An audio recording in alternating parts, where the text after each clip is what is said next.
நயன்தாரா போட்டிருந்த அந்த லெட்டரை பார்த்தப்ப எனக்கு சிரிப்பு வந்துருச்சு. மேல ஆரம்பமே to Dhanush K, son of Kasthuri Raja, brother of Selvaraghavan. அங்க அடிச்ச ஆப்பே செம ஆப்பு. இதெல்லாம் வச்சுதான் தம்பி நீ டைரக்டர். நாங்க அப்படிலாம் இல்லை, தனியா வந்து ஐயான்னு ஒரு படம் நடிச்சோம், சந்திரமுகின்னு ஒரு படம் நடிச்சோம். இப்படியே ஒன்னொன்னா வந்து இன்றைக்கு தமிழ் திரையுலகில் இருக்கக்கூடிய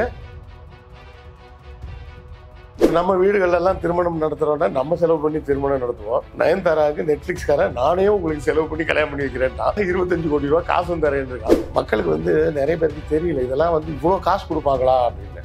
ஓடிடியில வந்து எவ்வளவு பெரிய காசு அப்படின்றது இன்னும் நிறைய பேருக்கு தெரியல. ஏன்னா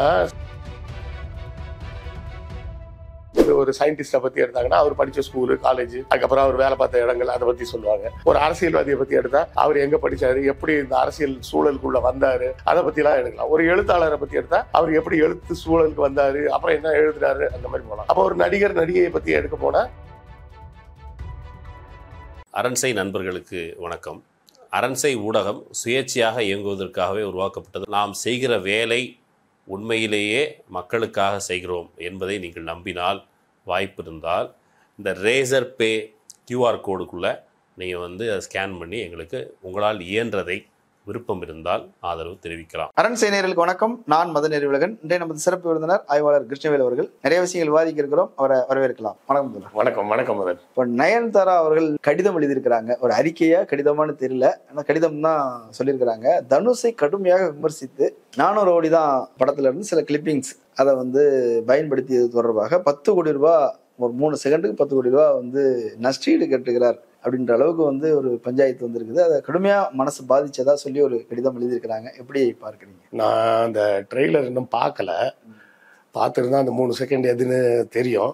பார்த்த என் நண்பர் ஒருத்தர் வந்து என்ன சொன்னாருன்னா, அது படத்துல வந்த சீன் கூட கிடையாதுங்க, பாட்டில் எடுத்தது, அந்த ஒர்க்கிங் ஸ்டில் எடுத்த இதுல இருந்து எடுத்ததுதான் யூஸ் பண்ணியிருக்காங்க அப்படின்னு சொன்னாரு. அது உண்மையா இல்லையான்னு தெரியல, நம்ம தெரியாமையே எதுவும் சொல்லக்கூடாது. சரி, ஒர்க்கிங் ஸ்டில்லுக்கெல்லாம் வந்து காசு கேட்பாங்களான்றது கொஞ்சம் அதிர்ச்சியாக தான் இருக்கு எனக்கு. 3 செகண்ட், அதாவது இது வந்து 2 வருஷம் முன்னாடியே எடுத்துட்டாங்களாம். ஆமா, அது அப்பவே வர வேண்டியது. அது என்ன ஆயிப்போச்சு இல்லை, அது என்ன ஆயிப்போச்சா, அங்கே கல்யாணத்துக்கு வந்தவங்க எல்லாம் நிறைய போட்டோ எல்லாம் எடுத்து செல்ஃபிலாம் எடுப்பாங்கல்ல, எடுத்து அவங்க எல்லாம் சமூக வலைதளத்துல எல்லாம் அங்கங்க போட்டு விட்டாங்க. நயன்தாரா ரொம்ப ஃபேமஸ்ன்றதுனால இப்போ நம்ம வீடுகள்லாம் திருமணம் நடத்துறோம்னா நம்ம செலவு பண்ணி திருமணம் நடத்துவோம். நயன்தாராவுக்கு நெட்ஃபிளிக்ஸ்கார நானே உங்களுக்கு செலவு பண்ணி கல்யாணம் பண்ணி வைக்கிறேன்டா. அது மட்டும் இல்லை, அந்த கல்யாணத்தில் நீங்க செஞ்சுக்கிறதுக்காக 25 கோடி ரூபாய் காசும் தரேன் இருக்கான். மக்களுக்கு வந்து நிறைய பேருக்கு தெரியல இதெல்லாம் வந்து இவ்வளோ காசு கொடுப்பாங்களா அப்படின்னு. ஓடிடியில வந்து எவ்வளோ பெரிய காசு அப்படின்றது இன்னும் நிறைய பேருக்கு தெரியல. ஏன்னா திரைப்படங்கள்ல பார்த்தீங்கன்னா ஹிட்டு ஃப்ளாப் எல்லாமே இருக்கு, ஆவரேஜ், ஹிட்டு, ஃப்ளாப் எல்லாம். ஓடிடியை பொறுத்தவரை என்னன்னு கேட்டிங்கன்னு வச்சுங்களேன், அங்கே ஃப்ளாப்ன்றதே கிடையாது. டாப் 10ல வந்தால் இன்னும் ஓகே, வரலனாலும் ஒன்றும் பிரச்சனை இல்லைன்ற மாதிரி அதுபோல ஓடிக்கிட்டே இருக்கும். எப்பெல்லாம் போர் அடிக்கிறப்போ டைம் இருக்கிறப்போ போய் பார்க்க போகிறாங்க. அப்போ நெட்ஃப்ளிக்ஸுக்கு பார்த்தீங்கன்னு வச்சிங்களேன், 500 ரூபாய் ஆவரேஜாக வசூல் பண்ணுறான். 450 ரூபாயில் ஒரு பிளானு, 650 ஒரு பிளானு, 750 ஒரு பிளான், ஒரு 3-4 பிளான் வச்சுருக்கான் மந்த்லி. மற்ற எல்லாம் இப்போ அமேசான்லாம் வந்து பார்த்தீங்கன்னா வருஷத்துக்கே 1500 ரூபா தான். வேற சிரிச்ச ஓடிடிலாம் வந்து ஒரு வருஷத்துக்கே 1000 ரூபாய் அந்த மாதிரி தான் வாங்குறாங்க. இவன் மட்டும் பார்த்தீங்கன்னா மாசத்துக்கு தான் வாங்குறான். இவன் மாசத்துக்கே 500 ரூபான்னு வச்சுக்கிங்க. ஸோ இந்த 500 ரூபாய் வந்து எவ்வளோ பெரிய வசூல் அப்படின்றது வந்து இன்னும் நிறைய பேருக்கு தெரியல. இப்போ என்னை போன்றவர்கள்லாம் வந்து பர்மனெண்ட்டாகவே மாதம் கட்டிட்டு தான் இருக்கிறோம். நிறைய பேர் என்ன பண்ணுவாங்கன்னா, அந்த மாதம் பணம் கட்டி பார்த்துட்டு கட் பண்ணுவாங்க. கட் பண்ணிட்டு அடுத்தால வேற ஏதாவது அவங்களுக்கு விருப்பப்பட்ட ப்ரோக்ராமோ விருப்பப்பட்ட படமோ வரும்போது அந்த மாதம் போய் பணம் கட்டுவாங்க. இப்போ திங்கக்கிழமை பார்த்தீங்கன்னா Nayanthara beyond the fairy tale, ஒரு சிண்ட்ரலா கதையையும் தாண்டிய ஒரு கதை அப்படின்ற மாதிரி ஒரு தலைப்பை வச்சு வெளியிட போகிறாங்க. இது என்ன வேடிக்கைன்னா, முதல்ல அந்த கல்யாணத்தை வந்து போடலை. அது காரணம் வந்து லென்த் ரொம்ப கம்மியாக இருக்குன்னு ஃபீல் பண்ணியிருக்காங்க. அப்புறமா வாசுதேவ் மேனன்லாம் கூப்பிட்டு கன்சல்டன்ட் மாதிரி போட்டு, சரி அவங்களோட வாழ்க்கை வரலாறையும் உள்ளே சேர்த்துருவோம் அப்படின்னு சொல்லி, ஏன்னா ஒரு அடிமட்டத்தில் இருந்து மேலே வந்திருக்கிறாங்க அப்படின்லாம் காமிச்சோம்னா நல்லா இருக்கும் அப்படின்ற மாதிரி போட்டு டெவலப் பண்ணி எல்லாம் பண்ணிட்டாங்க. இப்போ திங்கக்கிழமை மட்டும் பார்த்தீங்கன்னு வச்சிங்களேன், இது வந்து ஆல் லாங்குவேஜஸில் வருது, ஹிந்தி எல்லாத்துலேயும் வருது. இந்தியாவில் ரொம்ப கம்மியாக வச்சிங்கன்னா கூட ஒரு 25 கோடி பேர் ஓடிடி பிளாட்ஃபார்ம் பயன்படுத்துகிறாங்க. இப்போ நான்லாம் வந்து பார்த்தீங்கன்னா கிட்டத்தட்ட என் வீட்டில் கேபிள் கனெக்ஷன்லாம் எடுத்து 7 வருஷம் ஆகுது. வெறும் ஓடிடி பிளாட்ஃபார்ம் மட்டும் தான் நான் ஒரு 7 வருஷமா பயன்படுத்திக்கிட்டு இருக்கிறேன். எப்போ அமேசானில் பிரைம் வந்ததோ அன்னையிலேருந்து இதுதான் யூஸ் பண்ணிட்டு இருக்கேன். அந்த ஃபயர் ஸ்டிக்னா அப்போ ஒன்று வரும், அதை எடுத்து டிவியில் கனெக்ட் பண்ணி இப்போ வர டிவியில் உள்ளேயே ஓடிடியெல்லாம் லோட் பண்ணியே கொடுத்துட்றான். குறைஞ்சது வச்சிங்கன்னா இந்தியாவோட ஜனத்தொகையில் ஒரு 25 கோடி பேர் இதை பயன்படுத்துகிறாங்க. சரியா? நான் இப்போ 18ஆம் தேதி வரும்போது பார்த்தீங்கன்னா ரொம்ப கம்மியாக ஒரு 2 கோடி பேர் இதை பார்க்கணுன்னு பணம் கட்டினான்னு வைங்களேன், 1000 கோடி ரூபா ஒரே நாள் வசூல். 1000 கோடி ரூபா அவனுக்கு, யார்? நெட்ஃப்ளிக்ஸ்காரனுக்கு. அப்போ யோசிச்சு பாருங்க, நயன்தாரா கொடுத்த 25 கோடி, அந்த கல்யாண செலவு, இதெல்லாம் வந்து ஒன்றுமே கிடையாது அவனை பொறுத்தவரை. இதை வந்து அவன் பாட்டுக்கு வச்சு ஒரு வருஷம் ஓட்டுவான். ஒரு வருஷம் இருக்கிற வரைக்கும் ஓடும். இல்லை, ஒரு சில படங்கள்லாம் வந்து குறிப்பிட்ட காலகட்டம் தான் சொல்லுவான். ஒரு வருஷத்துக்கு மட்டும்தான் அதில் இருக்கும், 6 மாதத்துக்கு மட்டும்தான் அப்படின்னு போட்டிருப்பான். அதிலே போட்டிருப்பான் கோயிங் அவே ஃப்ரம் நெட்ஃப்ளிக்ஸ் அப்படின்னு போடுவான், இந்த மாதத்தோட இந்த படம் போயிடும் அப்படின்னு. இது வந்து ஓன் கண்டென்ட்டு. ஸோ அது எப்போ பார்த்தாலும் இதை பார்க்கணுன்னு பணம் கட்டினாலும் அவனுக்கு காசு தான் மினிமம் 500 ரூபா. அப்போனா கணக்கு போட்டுக்கங்க, உட்கார்ந்த இடத்துல நீங்கள் தேட்டரில் போய் கூட 500 ரூபா கொடுத்து டிக்கெட் வாங்க மாட்டீங்க. தேட்டர்லேயே வந்து பார்த்தீங்கன்னா 300 ரூபா 250 ரூபா அந்த மாதிரி தான் டிக்கெட்டு. இங்கே இந்த ஒரு ப்ரோக்ராம் பார்க்கறதுக்கு 500 ரூபா டிக்கெட்டு அப்படின்னு அது மிகப்பெரிய பிஸ்னஸ். அது ஒரு பக்கம் இருக்கட்டும். இங்கே வந்து நயன்தாரா போட்டிருந்த அந்த லெட்டரை பார்த்தப்போ எனக்கு சிரிப்பு வந்துருச்சு. என்னன்னா, மேலே ஆரம்பமே இப்படிதான், to Dhanush K, son of Kasthuri Raja. இது வேற ஓகே, ஏன்னா யாருக்கு அனுப்புறதா இருந்தாலும் அது மாதிரி போட்டு அட்ரஸை போட்டு அனுப்புவாங்க. இங்கே அட்ரஸ்லாம் போடலை, son of Kasthuri Raja, brother of Selvaraghavan. அங்கே அடிச்ச ஆப்பே செம ஆப்பு. உங்கள் அண்ணன் டைரக்டர், உங்கள் அப்பா டைரக்டர் கம் ப்ரொடியூசரு, இதெல்லாம் வச்சு தான் தம்பி நீ டைரக்டரு. நாங்கள் அப்படிலாம் இல்லை, தனியாக வந்து ஐயான்னு ஒரு படம் நடித்தோம், சந்திரமுகின்னு ஒரு படம் நடித்தோம். இப்படியே ஒன்று ஒன்றா வந்து இன்றைக்கு தமிழ் திரையுலகில் இருக்கக்கூடிய எல்லா ஹீரோ கூடவும் நடிச்சிட்டாங்கன்னு சொல்லிடலாம். ஆல்மோஸ்ட் ஹீரோக்கினே சம்பளம் வாங்குறாங்க, 10 கோடி ரூபா சம்பளம். எல்லா ஹீரோ கூடவும் நடிச்சாச்சு. அதாவது குஷ்புக்கு அடுத்தால எல்லா ஹீரோ கூடவும் நடித்த ஒரே நடிகை நயன்தாரான்னு வேணா சொல்லலாம். குஷ்பு அவங்க பீக்ல இருந்த காலத்தில் ராமராஜன் முதற்கொண்டு ரஜினிகாந்த் வர எல்லாரும் கூடயும் நடிச்சு முடிச்சிட்டாங்க. அந்த அளவுக்கு நயன்தாராவும் ஃபேமஸ். அதுக்கு பின்னாடி இருக்கக்கூடிய உழைப்பு அதெல்லாம் நம்ம குறைச்சி மதிப்பிடவும் கூடாது. நடிப்பு அதையும் குறைத்து மதிப்பிட முடியாது. ஸோ அவர்கள் அவங்க திறமையால தான் முன்னேறி இருப்பாங்க. ஒன்றும் இல்லை, இப்போ விஜய் படம் ஒரு பெரிய பட்ஜெட் படம், அப்போ பெரிய ஹீரோயினை போடணும், யார்? நயன்தாரா போடுங்க.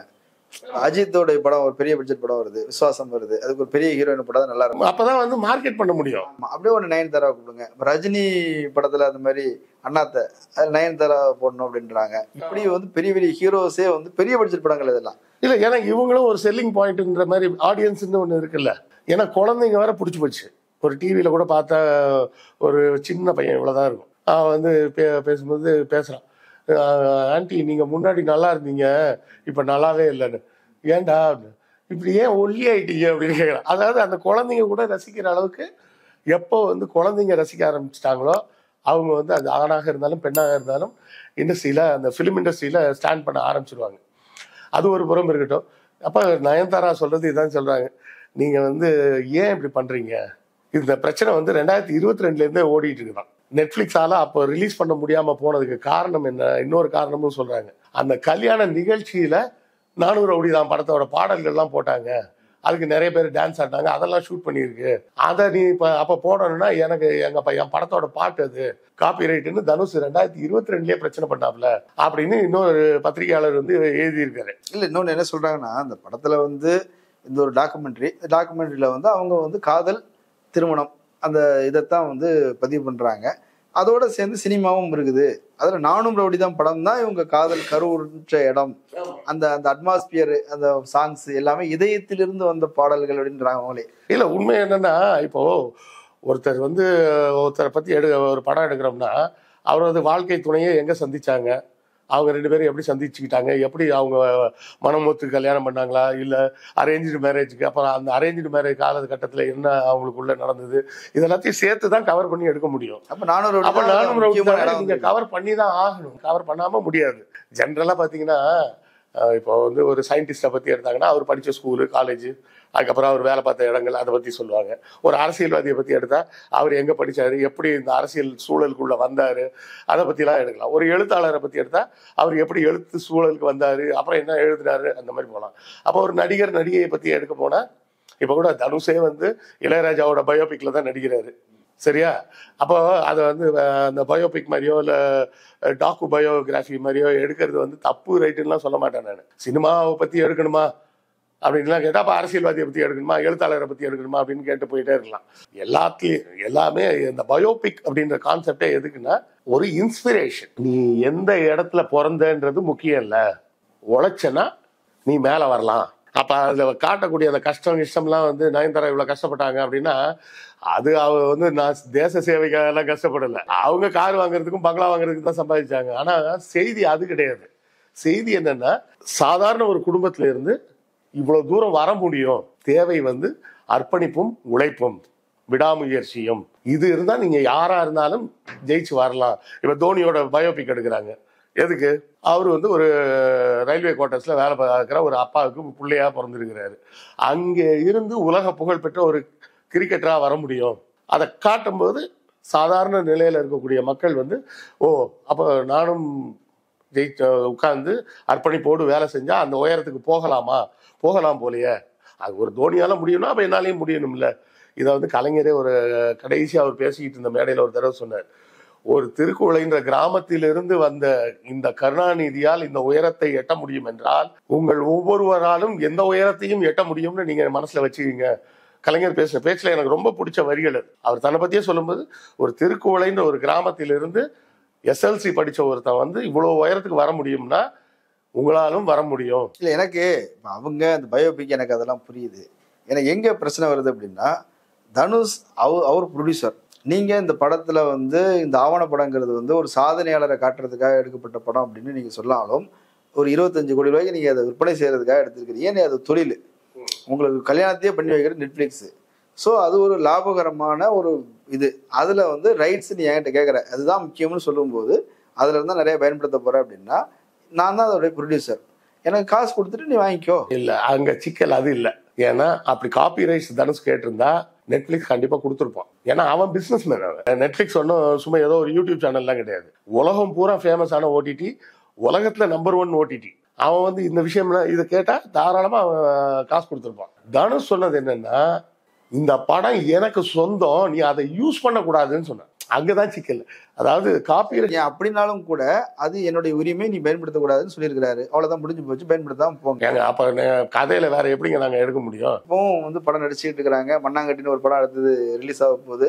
அப்படி இருக்கும்போது இண்டஸ்ட்ரியில ஒருத்தர் ஒரு பெரிய ஆளை வந்து பேசுறது அவங்களுக்கு பேக் ஃபயர் ஆகும். இல்ல, அவங்களுக்கு இது என்ன ஒரு இதான்னா, இப்போ இந்த பயோபிக் டாக்குமெண்ட்ரி வரலன்னு வச்சுக்கீங்க, அவங்களுக்கு ஏகப்பட்ட சிக்கல் இருக்கு. நெட்ஃபிளிக்ஸாரா அப்போ இதை ரிலீஸ் பண்ண முடியலன்னா 25 கோடியை திருப்பி கொடுன்னு கேட்போம். அக்ரிமெண்ட் அதுதானே, உங்கள் டாக்குமெண்ட்ரி நான் போட்டுக்கிறேன், அதுக்கு உங்களுக்கு 25 கோடி தரேன். அதை போட முடியலன்ற சிக்கல் வந்தீங்கன்னா என்ன ஆகும்? ஆனால் இப்போ அது இல்லாமல் தானே எடுத்துருக்காங்களா? இல்லை, நீங்கள் என்ன எடுத்தாலும் தனுஷோட கிளைம் என்ன? நீங்கள் சீனை கிரியேட் பண்ணி எடுத்துக்கங்க, நீங்கள் அந்த சீனையே வைக்கக்கூடாதுங்கிறதுன பிரச்சனை. தனுஷோட வாதம் வந்து அந்த படத்தோட கிளிப்பிங்கை பயன்படுத்துறீங்க அப்படின்னு சொல்லி வரல, அந்த படத்தை பற்றி சம்பந்தமான செய்தியை சொல்லக்கூடாதுன்றது தான் பிரச்சனையாகுது. இல்லைங்க, இப்போ அவர் ஒரு வெற்றிகரமான ஒரு நடிகர், பெரிய அளவில் சாதித்தவர், ரஜினி குடும்பத்திலே பெண் எடுத்தவர், இண்டஸ்ட்ரியிலேயே வந்து ஒரு பெரிய டான் அளவுக்கு ஒரு வளர்ந்து நிற்கிறார். அப்போ அப்படிப்பட்ட ஒரு நபரை வந்து விமர்சிச்சு இதன் மூலமா இவங்க வந்து ஒரு கான்ட்ரவர்சி கிரியேட் பண்ணல. அவங்க என்ன தெரிய சொல்றாங்க, தனுஷ் வருது ஒரு ஷடன் ஃப்ராட் அப்படின்னு சொல்றாங்க. ஜெர்மனுக்கு போயிட்டாங்க. ஷடன் ஃப்ராட் அப்படின்னு அவங்க ஒரு வார்த்தை சொன்னா நம்மளும் பதிலுக்கு ஏதாவது ஒன்று சொல்லுவோம்ல, நம்ம இன்னொன்னு சொல்லுவோம் ஃப்ராடன் ஷேட் அப்படின்னு ஜெர்மன்ல இன்னொரு வார்த்தையும் இருக்கு. ரெண்டுக்கும் கிட்டத்தட்ட ஒரே மாதிரி அர்த்தம் தான். நயன்தாரா சொல்லிய ஷடன் ஃப்ராட் அப்படிங்கிற வார்த்தைக்கு என்ன அர்த்தம் அப்படின்னா, அடுத்தவங்களோட கஷ்டத்தை பார்த்து ரொம்ப மகிழ்ச்சி அடைகிறது, ரொம்ப திருப்தி அடைகிறது, ஒரு ஃபுல் மீல் சாப்பிட்ட மாதிரி இருக்குப்பா இப்போதான் அப்படின்ற அளவுக்கு ஒரு ஃபீல் பண்ணுறதுக்கு பேர் தான் அந்த ஷடன் ஃப்ராடுன்றது. இந்த ஃப்ராடன் ஷேட் அப்படிங்கிற வார்த்தைக்கு என்ன அர்த்தம் தெரியுமா? ஐயோ இவனுக்கு நல்லது நடந்துருச்சேன்னு வயிறு எறிகிறது. அல்ல, அப்படி வயிறு எறிய வேண்டிய தேவை தனுஷ்க்கு என்ன வந்துச்சுங்க? அவர் எல்லாமே அச்சீவ் பண்ணவர்ல அவர். அதைத்தான் சொல்லுங்க. இல்லை, அதனாலதான் அவங்க அந்த வார்த்தையை பயன்படுத்தியிருக்காங்க. என்னை கஷ்டப்படுத்துறதன் மூலமாக தனுஷ்க்கு எதுவுமே கிடைக்க போறது இல்லை, ஆனாலும் என்னை கஷ்டப்படுத்தணும்னு ஆசைப்படுறாரு. ஏன்னா நான் கஷ்டப்பட்டா அவர் சந்தோஷம், அதை பார்த்து சந்தோஷப்படலான்னு ஆசைப்படுறாரு. அதுதான் ரொம்ப மோசமான விஷயங்க. எனக்கு அதனால லாபமே இல்லைன்னா கூட ஒருத்தனை கஷ்டப்படுத்துறது. இல்ல எனக்கு இப்போ தனுஷும் சிம்புவும் ஒப்பிட்டு சொல்லுவாங்க. சிம்பு வந்து ரொம்ப அடாவடி பிடிச்சவன், திமிரு பிடிச்சவன், ஒரு ப்ரொடியூசர் வந்து உட்கார்ந்து இருப்பாரு, கால் மேல காலை போட்டுட்டு. அவங்க கால் மேல போட்டிருக்காங்க. தனுஷ் பாருங்க, ஒரு பத்திரிகையாளர் பார்த்தா கூட வணக்கம் சார் அப்படிம்பாரு, ரொம்ப பவ்யமா பேசுவாரு, ரொம்ப இப்படிலாம் உட்கார மாட்டாரு, ரொம்ப பணிவான ஆளு, பண்பான ஆளு. அவர் மேல போய் வந்து குற்றச்சாட்டு சொல்லியிருக்கிறாங்க. பணிவா இருப்பதனாலேயே ஒருத்தர் நல்லவர் ஆயிடுவாருன்னு இருக்கா? அந்த பணிவு வந்து கூட கும்பிடா பணிவான்னு ரெண்டுக்கும் வித்தியாசம் இருக்குல்ல. இல்லைங்க, ரொம்ப தன்னடக்கமா பேசுவாங்க. ரொம்ப பண்ணா அதுக்கு பேர் கூட கும்பிடுதான். பணிவுன்றது நார்மலா இருக்கிறது தான் பணிவு.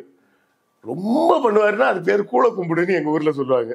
தனுஷ் சிம்பு கால் மேல கால் போடுறாரு, அவர் கால் மேல தானே அவர் காலை போட்டுக்கிட்டாரு, பக்கத்துல இருக்கவங்க மேலேயே காலை போட்டாரு. ஒரு ப்ரொடியூசர் வந்து உட்கார்ந்து கூட சொல்லுங்க அப்படிங்கிற மாதிரி தான் இருப்பாரு. இது வந்து பெரியார் மேடையிலேயே இது நடந்திருக்கு, அதனாலதான் அதை சொன்னேன். நான் சொன்னேன் அவர் கால் மேல தானே அவர் போட்டுக்காருன்னு சொன்ன வார்த்தை என் வார்த்தை இல்லை, பெரியார் சொன்ன வார்த்தை. பெரியார் மேடையில் உட்காந்துருக்கும் போது நெடுஞ்ச நாவலர் வந்து கால் மேல கால் போட்டு உட்கார்ந்துருந்தாராம். போய் கால் எடுங்க ஐயா முன்னாடி அப்படின்னு ஏதாவது அவர்கிட்ட சொன்னாங்களா இல்லை ஐயாட்டையே போய் சொன்னாங்களான்னு தெரியல. அதுக்கு பெரியார் சொன்ன பதில் இதுதான், அவர் கால் மேல தானே அவர் காலை போட்டிருக்காரு, இதுல உனக்கு நீயா வலிக்குது போயா அப்படின்னாராம். இந்த போலி பணிவை பத்தி பேசுறது, சைவம் தான் வசந்ததுன்னு பேசுறது, பக்திமானா இருக்காரு பாருங்க எவ்வளவு நல்லவர்னு. பக்திமானா இருக்கிறவன் நல்லவன்னு எப்படி சொல்ல முடியும்? நீங்க எதை வச்சு நீங்க பக்திமான்லாம் நல்லவன்னு சொல்லுவீங்க? ஒருத்தர் குடிகாரங்க, சரியா, அவரால் யாருக்கு என்ன பிரச்சனை? அவருக்கு முதல்ல பிரச்சனை அவர் உடல் நலத்துக்கு பிரச்சனை. அதுக்கு அடுத்த கட்டமா யாருக்கு பிரச்சனை? திருமணம் ஆனவராக இருந்தால் அவர் மனைவிக்கு அது பிடிக்கலன்னா அவர் மனைவிக்கு பிரச்சனை. அவங்க மனைவிக்கு அதை பத்தி ஒன்றும் பிரச்சனை இல்லைன்ட்டாங்கன்னா அவங்க மனைவிக்கும் பிரச்சனை இல்லை. இல்லை அதிகபட்சம் அவர் மனைவிக்கும் அவர் குழந்தைகளுக்கும் தான் பிரச்சனை ஒரு குடிகாரரால. ஆனா முழு பக்திமானாக 2 வேளை குளிச்சு சுத்த பத்தமா கோயிலுக்கு போயிட்டு வந்து அப்புறம் தான் சாப்பிடுவேன், மற்ற வேலையவே செய்வேன் அப்படின்னு சொல்லக்கூடிய ஒரு சாதி வெறியரால யாருக்கு பிரச்சனை? இந்த சமூகத்துக்கே கேடுங்க. ஸோ பக்திமானா இதான்றதெல்லாம் பார்க்கக்கூடாது. அவங்களோட பர்சனல் கேரக்டர் எப்படி இருக்குன்னு நமக்கு எப்படி தெரியும்? இல்லை உதாரணத்துக்கு சொல்லிடுறோம், ஒரு எழுத்தாளரை நான் சின்ன வயசுல ரொம்ப நாளாக சந்திக்கணும்னு ஆசைப்பட்டுட்டு இருந்தேன். சென்னை வந்த புதுசுல ஒரு 24 வயசுல போய் அந்த எழுத்தாளரை சந்திச்சேன். பேரெல்லாம் சொல்ல விரும்பல.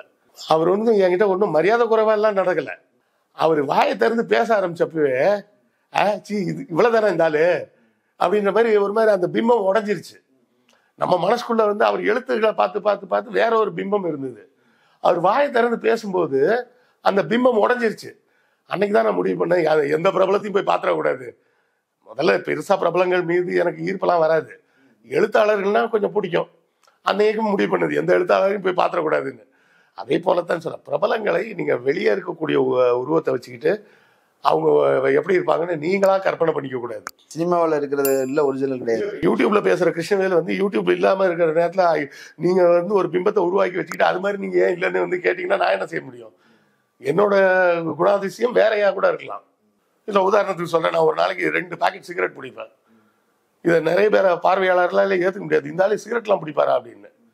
இல்லை இன்னொரு சில பேர் வந்து சொல்லலாம், அவன் மூஞ்ச பார்த்தாலே தெரியலையா, அவன் 2 பாக்கெட் கம்மியா சொல்றான், டெய்லி 10 பாக்கெட் பிடிப்பான்னு கூட கமெண்ட் போடுவாங்க.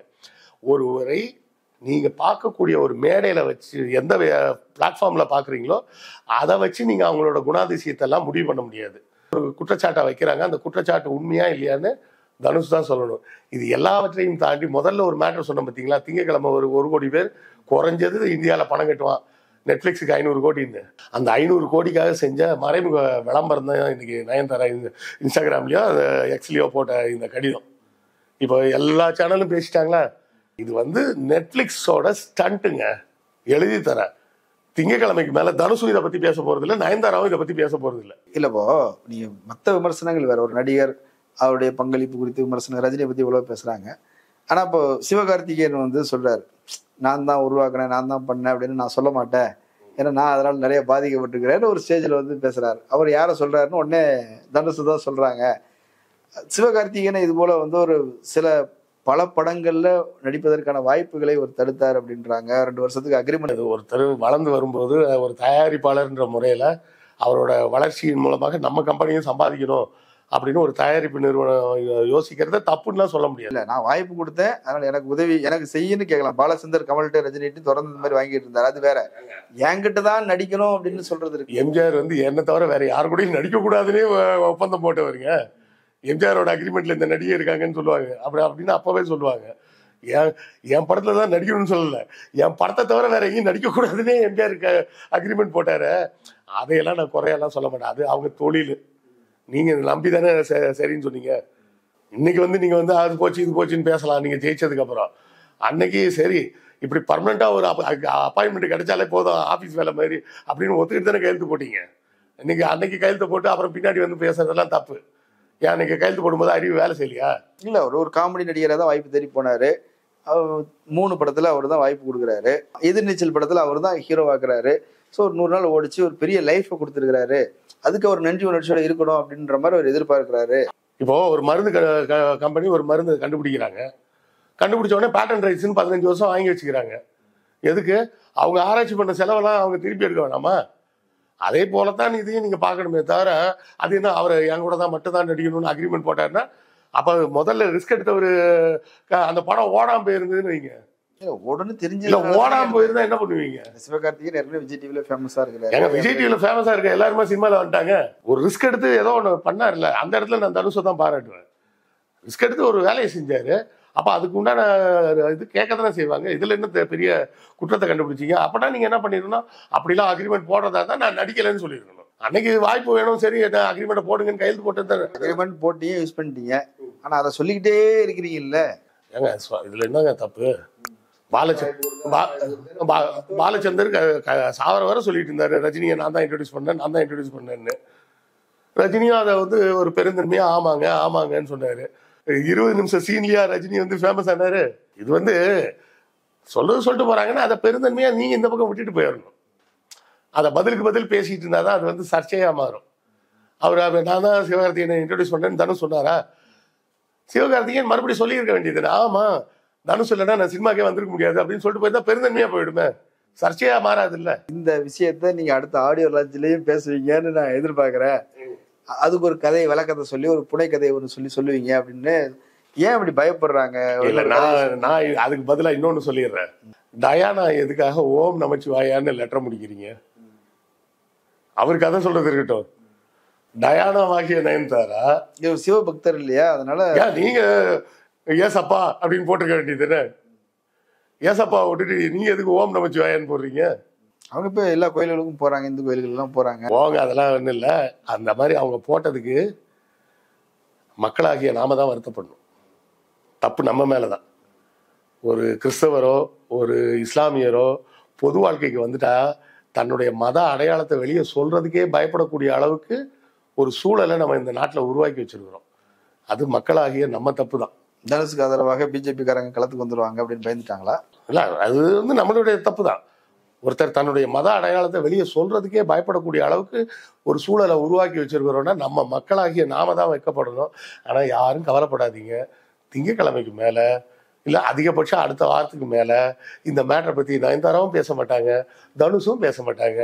அப்புறமா இன்னொரு பொது நிகழ்ச்சியில் அது நாங்களே பண்ணலைங்க, நயன்தாராவே சொன்னாங்க, அது தனுஷே பண்ணலையாங்க, அவங்க ஆஃபீஸில் யாரோ அவசரப்பட்டு ஏதோ அனுப்பிச்சிட்டாங்களா, அது அவருக்கு தெரிஞ்சதுக்கப்புறம் அது தப்புப்பா, நம்ம நயன்தாரா அவங்க படத்துக்கு நம்ம கொடுக்காம யார் கொடுக்கறது அப்படின்னு அவரே சொன்னாரு அப்படின்னு பின்னாடி அவங்களே இந்த சர்ச்சையை முடிச்சிருவாங்க. நம்ம எல்லாம் மொக்க வாங்கிட்டு உட்காந்துருப்போம். ஆக அவங்களால முடிஞ்சது என்ன பண்ணாங்க, ஒரு போஸ்டர் ஒன்று போட்டு விட்டு 16, 17, 18 3 நாளும் நயன்தாராவோட பயோபிக்கை பத்தி எல்லாரும் பேசுங்கன்னு நம்மளை எல்லாரையும் ஏவி விட்டாங்க. இப்ப 2 நாளும் எல்லா சேனல்லையும் இதை பத்தி தான் பேசிட்டு இருப்பாங்க. திங்கக்கிழமை நெட்ஃபிளிக்ஸ் காரனோட வியாபாரம் சக்சஸ், அதுக்கப்புறம் நீங்க எப்படியா போங்க அடுத்த டாபிக் எடுத்துட்டு போங்கன்னு விட்டுருவாங்க. நிறைய கருத்துக்களை சொல்லியிருக்கிறீங்க, பயனுள்ளதா இருந்தது. கலந்து கொண்டு கருத்துக்களை பகிர்ந்து நன்றி. நன்றி. நேரிலே மற்றொரு விருந்தினோட மீண்டும் சந்திக்கலாம். நன்றி.